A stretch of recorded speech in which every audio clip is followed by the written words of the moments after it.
Hello guys, welcome back to our YouTube channel. Today's topic, the basic concept of force vibration due to reciprocating unbalance and उसके ऊपर numerical आज हम लोग discuss करेंगे. So let us see. First of all, there are different types of reciprocating machinery. You know that very well. Which of the different types of reciprocating machinery? Reciprocating pump, reciprocating compressor, reciprocating IC engine. तो इसके अंदर ये machine के अंदर जो force vibration produce होता है किसके वजह से? Because of the unbalancing forces, unbalancing masses. Okay, that forces we have to be, जो भी whatever the forces, force vibration हो रहा है, we have to be control. Okay, so guys let us see the example piston cylinder engine, जो ऐसे engine का example है. ठीक है, तो वो जो अरेंजमेंट है, जो स्ट्रक्चर है, तो उसके अंदर क्या क्या फोर्सेस लगेगा बिकॉज ऑफ दैट रेसिप्रोकेटिंग मास और reciprocating parts. See here. Okay, तो कंसेप्ट क्या है? तो see here, this one the cylinder, this is the piston. Okay, इस तरह से इसका अरेंजमेंट, ये कनेक्टिंग रॉड. ठीक है, देखिए ये क्या है? क्रैंक शाफ्ट और this one crank. Okay, so this is a axis of rotation positions. so यहाँ पे आपका इस तरह से आपका नीचे जो है isolating device है which is in the form of spring and damper and this one supporting structure or foundations. ये इस तरह से arrangement है. ठीक है, so ये जो है ये आपका top dead center that is TDC और ये जो होगा आपका bottom dead center that is a BDC. okay, so what will happen guys when this rotating machinery which rotate at an angle theta or omega t इतना angle से, at what speed? omega radian per second इतना speed से. so what will happen? so मान लो ये जो आपका जो crank है, ये आर्क हमें कैसे मिलेगा? ये जो है आपका TDC, तो ये यहाँ से ये आपका होता है स्ट्रोक. ठीक है, सो स्ट्रोक लेन बाय 2 ये होता है आपका क्रैंक का रेडियस. ठीक है, तो ये जो क्रैंक का रेडियस है ये हमें कैसे मिलेगा? That is the whole length stroke by 2, that is crank length, जो हम लोग r डैश से डिनोट करेंगे. ठीक है, तो total mass of that engine or machine, that is capital M, and unbalancing reciprocating mass, that is m0. ठीक है, so when the system, कोई भी बॉडी है जो रोटेट होती है, उसके आउटवर्ड डायरेक्शन में जो फोर्स लगता है that is centrifugal force. Okay, तो centrifugal force is equals to mr omega square. ठीक है, अब fc के जगह पे जो अनबैलेंसिंग जो फोर्स है, हाँ, because of the reciprocating mass, f0 is equals to unbalancing n के जगह पे m0 then crank radius r dash और omega square as it is. तो ये फॉर्मूला आपका एफ नॉट का बनेगा m0 r dash omega square. So we know that amplitude of force vibration और स्टेडी स्टेट वाइब्रेशन का फॉर्मूला है is equals to f0 by k divided by under root of 1 minus r square brackets का whole square plus 2 zeta r whole square. Okay, अब f0 के जगह पे instead of f0 you have to put ये जो value है m0 r dash omega square. अब k के जगह पे क्या रखेंगे? m omega n square. So guys इस तरह से आपका, मैं आपको पीछे भी लास्ट सेशन में बताया था कि फॉर्मूला यही होता है, बस f0 का जो वैल्यू है वो आपका थोड़ा चेंजेस होते रहेगा. ठीक है, तो बाकी जो है रिमेनिंग एज इट इज रहेगा वैल्यू. सो गाइस देखिए फिर force vibration due to reciprocating unbalance, इस तरह से इसका एम्पलीट्यूड ऑफ फोर्स वाइब्रेशन का फॉर्मूला इस तरह से बन जाता है m0 r dash divided by capital M into frequency ratio का square under root of 1 minus r square brackets का whole square plus 2 zeta r इसका होल स्क्वायर. ठीक है, so that formula which is important you have to keep in your mind और solving the problem based on reciprocating unbalance. आपके exam में पूछते हैं numerical. ठीक है, और फेज एंगल और फेज डिफरेंस जो है वो फाई का जो फॉर्मूला है वो इसमें भी सेम रहेगा. क्या होता है? tan inverse of 2 zeta r 2 zeta r divided by 1 minus r square. ठीक है, तो गाइस इसका जो एनालिसिस है exactly same as that of analysis of rotating unbalance. ठीक है, तो इस तरह से इसका बेसिक कॉन्सेप्ट है और ये मैं अभी रफ कर रहा हूँ. देन वो will start, that is problem. we will discuss, we will see how to solve the problem by based on reciprocating unbalance. So see here guys, important problem we are going to discuss right now. Exam point of view very important. 90% chances जो है वो रहता है force vibration due to rotating unbalance और force vibration due to reciprocating unbalance. 90% problem आने के chances होते हैं. ठीक है. So guys, what is a given thing? Just you have to read the problem carefully and write down the given data. Okay, a machine having a mass of 100 kg is running at what speed? At a speed of 1500 rpm. ठीक है. देखिए, total mass of that machine is given. That is the 100 kg.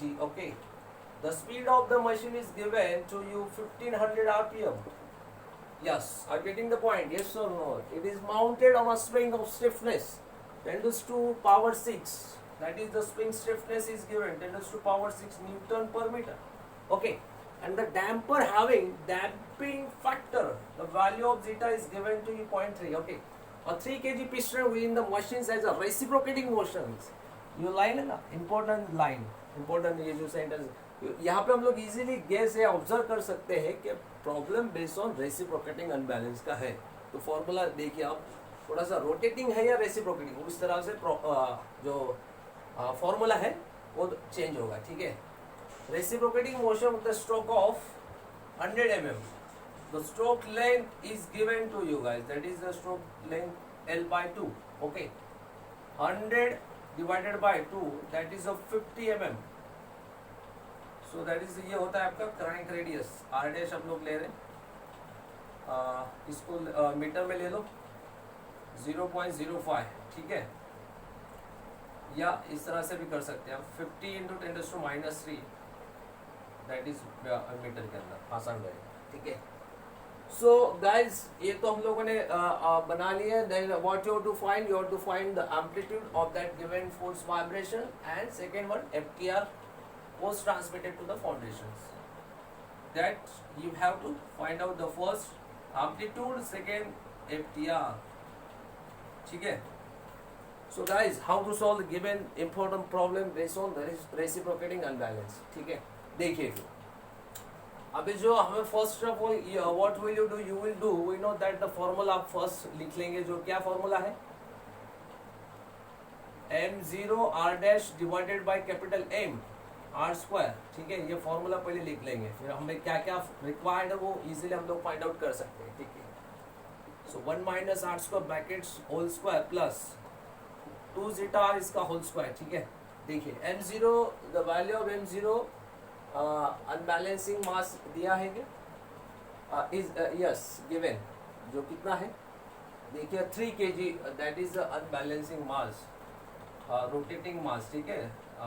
3 kg. So guys, the value of m0 is known to you, r' is also known to you, capital M also known to you, the value of zeta is also known to you, but frequency ratio r का value मालूम है क्या, नहीं मालूम है.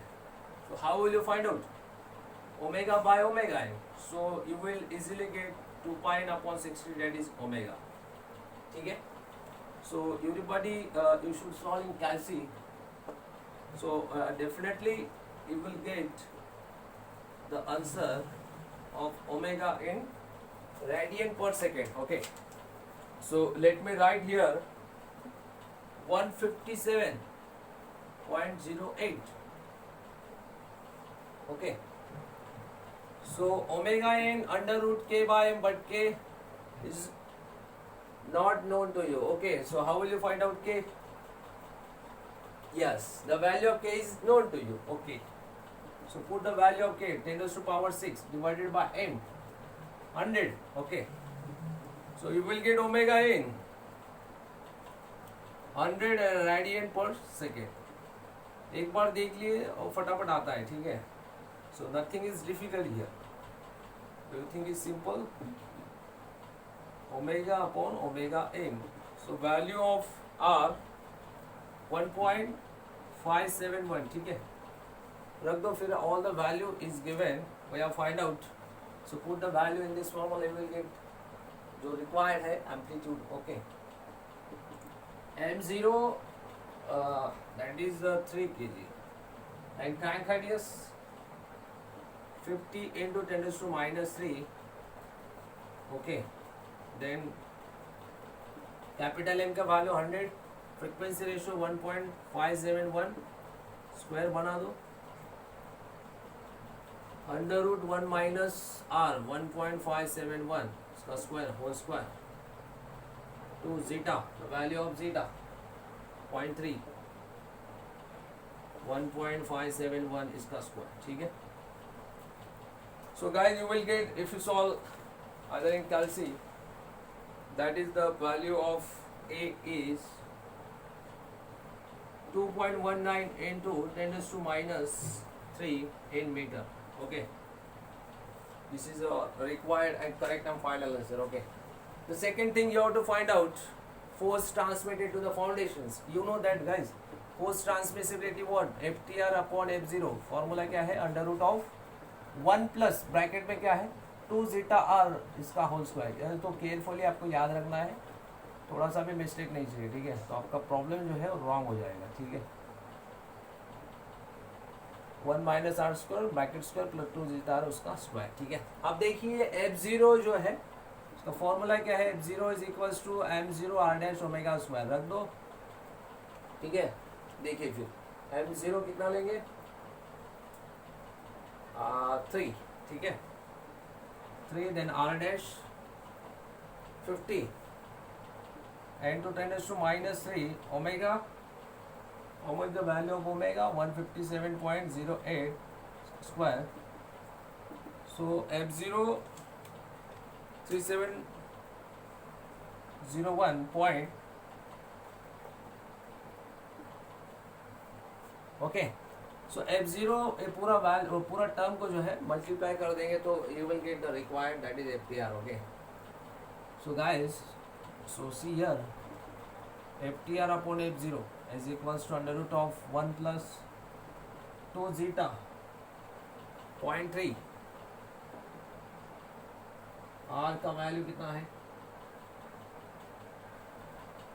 Frequency ratio yes 1.571. ठीक है, bracket square divided by under root 1 minus 1.571 square brackets का whole square plus 2 zeta. The value of zeta is 0.3, R 1.571 square. ठीक है. So अगर आप पूरा ये होल टर्म सॉल्व करेंगे तो it will get 0.787. ठीक है. So FTR upon F0 से मल्टीप्लाई कर दो, you will get the final FTR value. ठीक है, 0.787 और ये कितना है F0 3701.1. So guys, ये आएगा 2912.76 in Newton. So right now, this is your required correct and final answer. Okay. Simple है, अगर एग्जाम में आया तो काफ़ी इम्पोर्टेंट है, बेसिक कॉन्सेप्ट इजी है. ठीक है. Stay connected, keep watching the videos and queries. We will resolving QA sections. Till then, goodbye. Thank you.